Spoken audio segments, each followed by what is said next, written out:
Consultative selling skills. Many salespeople fail in their sales efforts because they try to sell at the customer rather than consult with the customer. The difference, quite simply, on the one hand, you are trying to force your opinion on the customer and get them to buy your product or idea, versus when consulting with the customer, you are helping them to buy what they see they want for themselves. So here's a process to help the customer to buy and to use a much more consultative style and approach for long-term sales success. The first step is to identify with the customer or prospective customer what their current situation is.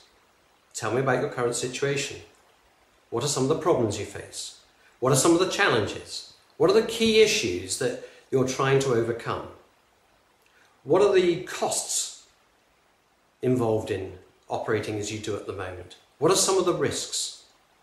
So if we were to put a financial measure to what you're doing at the moment, what would that look like? Next, ask the question, what would be your preferred situation? In other words, what would you like if you could have it that would be very different?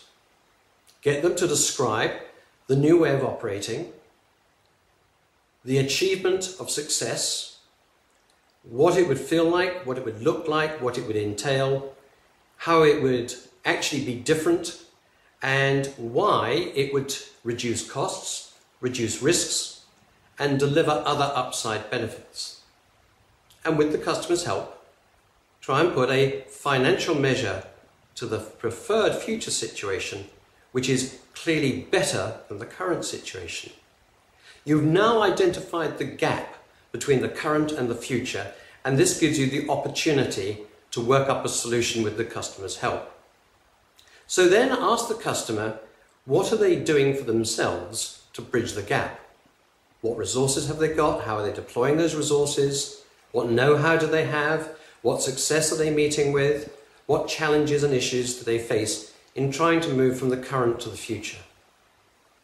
You will then ascertain areas which they can handle for themselves, but then you can go on to ask them where they might need some outside external help, some specialist expertise. Ask them where you can help them bridge the gap. They will tell you what it is that they're looking for, and then you can explore options with them. So the next step is explore options as to how you can assist them in moving forward. Put up different ideas, discuss them, put forward different options, knock down some, pursue others, and craft together with the customer what between the two of you, you both believe would be the best solution. Having got to this point, then move on to the final step, and that is agree next steps. You've now brought the customer with you in not only identifying their current situation, their future situation, the gap that they need to embrace and deal with, what they can do for themselves, how you can help them, and what is the best solution to provide that help.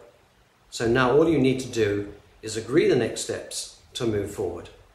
The customer feels great because you've caused them to rethink their situation, and they own the solution, and you are now genuinely working in partnership with them, rather than being seen as a commoditized supplier that doesn't listen and simply sells no matter what the customer tells them.